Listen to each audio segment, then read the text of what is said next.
online ng positive vibes na hatid po ng isang aso sa Batangas. Ang nagpapasaya sa mga tindero at tindera roon, isa na ring internet sensation. Be ready dahil mapapa-add to basket daw kayo sa kanyang kakyutan.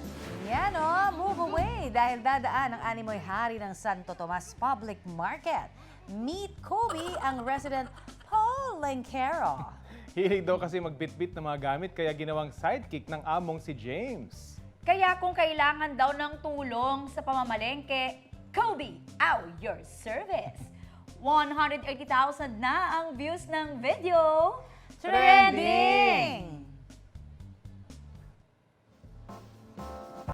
Kapuso, para sa mga maiinit na balita, mag-subscribe sa GMA Integrated News sa YouTube.